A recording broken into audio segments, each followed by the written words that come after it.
قطع صلہ رحمی یعنی رشتہ داری توڑنے کے بارے میں ہماری ایک بہن نے سوال کیا. دیکھیے نبی کریم صلی اللہ علیہ وسلم کی حدیث مبارک جن کو جبیر بن مطعم رضی اللہ تعالیٰ عنہ روایت کرتے ہیں, نبی صلی اللہ علیہ وسلم نے فرمایا رشتہ توڑنے والا جنت میں نہیں جائے گا. اب جو لوگ رشتہ داریوں کو توڑتے ہیں اب یہ تو عام ہو چکا ہے انتہائی. ہر گھر میں یہ معاملہ دیکھا جا رہا ہے, ہر خاندان میں یہ معاملہ دیکھا جا رہا ہے. حتیٰ تو یہ ہے کہ چلو بھائی ہمارے اندر ہمارے ماں باپ اچھی تربیت کرے, ہم چاہتے ہیں کہ بھائی یہ رشتہ توڑے, ہم جوڑنا چاہتے ہیں, ہم کیا کرتے ہیں, کیا کرنا چاہیے اس کے لیے سلام کرتے ہیں, پیش قدمی کرتے ہیں, لہٰذا اس کا جواب تک دینے کے لیے راضی نہیں ہے. ایک کیسے قسم کا تکبر ہے. تکبر اللہ کو بالکل پسند نہیں ہے, اور جو انسان تکبر کرتا ہے اللہ سبحانہ وتعالیٰ اس کو گرا دیتا ہے. جی تو میں بتا رہا تھا آپ کو قطع تعلق کے بارے میں. آپ کی تربیت میں آپ کے ماں باپ بتائے آپ کو کہ بیٹا رسول اللہ صلی اللہ علیہ وسلم فرمائے رشتہ داری نہیں توڑنا, آپ پیش قدمی کر رہے ہیں, سلام کا جواب تک نہیں دے رہے ہیں. آپ کو معلوم سلام کرنا سنت ہے, جواب دینا واجب ہے. آپ کو ایک مسلمان سلام کر رہا ہے, آپ اس کا جواب نہیں دے رہے ہیں, تکبر کر رہے ہیں. نہیں, تکبر کا آغاز کہاں سے ہوا معلوم؟ شیطان سے ہوا. اللہ نے جب فرمایا کہ آدم کو سجدہ کرو تو ابا واستکبر وکان من الکافرین, انکار کیا اور تکبر کیا. وکان من الکافرین, اور نافرمانوں میں اس کا شمار ہو گیا.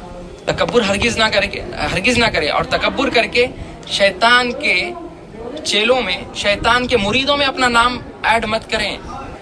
کس قسم کا ہمیں تکبر ہے؟ صرف کبریائی, صرف بڑائی اللہ کی ذات کو جچتی ہے, کسی اور کو نہیں. کیونکہ موت کا بھروسہ نہیں ہے, موت کبھی بھی آ سکتی ہے. اللہ کے پاس ہے موت کا علم, صرف اللہ کے پاس ہے.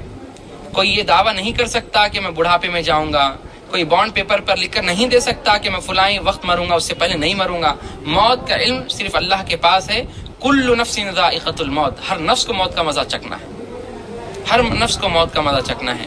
لہٰذا آپ تکبر کی زندگی نہ گزاریں, جب تک زندہ ہے حقوق العباد کو ادا کرتے رہیں, رشتہ داری کو جوڑیں. یہ ہونے کی کیا وجوہات ہو سکتی ہے؟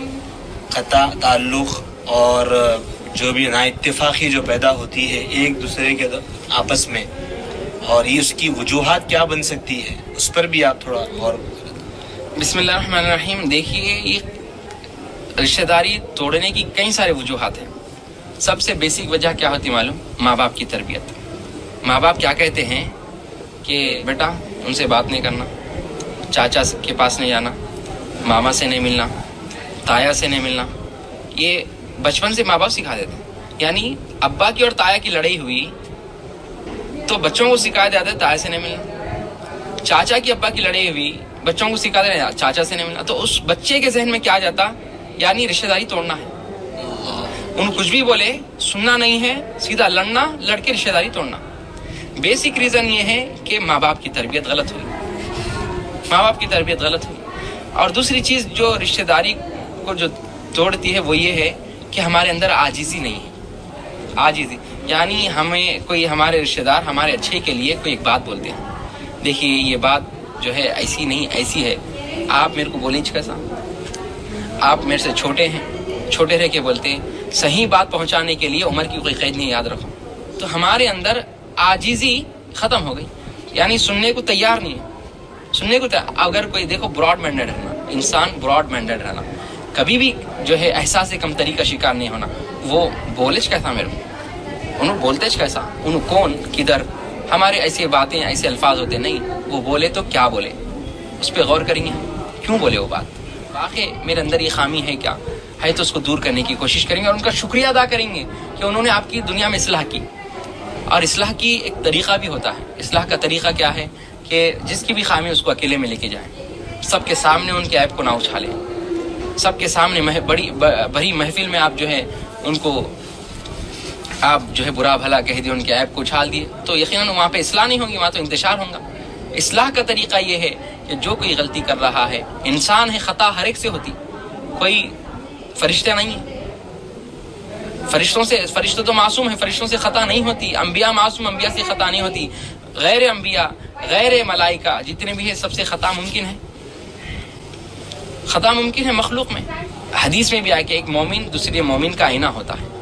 آئینہ حقیقت کو دکھاتا ہے. اب حقیقت سے بھاگ نہیں سکتے. تکبر کو ختم کرے, عاجزی انکساری پیدا کرے.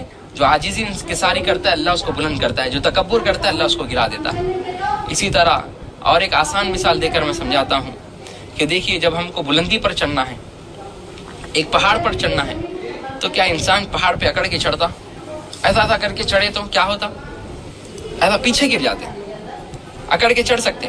تو بلندی پہ چڑھنے کے لیے انسان جھک کے چڑھتا سیڑھیوں پہ. جتنا جھک کے چڑھے اتنا تیزی سے چڑھتے اور آسانی کے ساتھ چڑھتے. اگر اکڑ کے چڑھے تو پیچھے گر جاتے, پیٹھ کے بل گر جاتے پیچھے. تو لہٰذا ہم کو بلندی پر جانا ہے تو ہمارے اندر عاجزی پیدا کرو, ہمارے اندر نرمی پیدا کرو. تکبر سے کوئی آگے نہیں بڑھتا, تکبر سے رشتے ٹوٹتے ہیں, تکبر سے لوگ تمہیں گری ہوئی نظر سے دیکھتے ہیں. چیز کا تکبر ہے کیا؟ پیسوں کا تکبر, کیا جاہ و جلال کا تکبر, کیا جو ہے خاندانی اشراف کا تکبر. لقد کان لکم فی رسول اللہ اسوۃ حسنہ, یقیناً رسول اللہ صلی اللہ علیہ وسلم تمہارے درمیان ایک بہترین نمونہ ہے, بہترین آئیڈیل ہے زندگی گزارنے کے لیے. تو لہٰذا اپنے اندر عاجزی پیدا کرے. دنیا میں کئی سارے لوگ ہیں آج اللہ نے ان کو اتنا مال نوازا ہے, اتنا نوازا ہے, اس کے باوجود ان کے اندر بہت ساری عاجزی ہے, ملنساری ہے. کسی کو دیکھتے تو پیسوں کے معیار سے نہیں دیکھتے, بس مسلمان ہے, میرا مومن بھائی ہے, ایسا ملتے ہیں. دنیا میں ہے کئی سارے اچھے لوگ, ایسا نہیں کہ ختم ہو گئے. آج بھی کئی سارے اچھے لوگ جو رسول اللہ صلی اللہ علیہ وسلم کی تعلیمات پر عمل کر رہے ہیں, ان کے پاس سب کچھ ہے, اس کے بعد تکبر نہیں ہے. تو جو انسان تکبر نہیں کرتا اللہ سبحانہ و تعالی اس کو بلندی پر پہنچاتا ہے. ماشاءاللہ.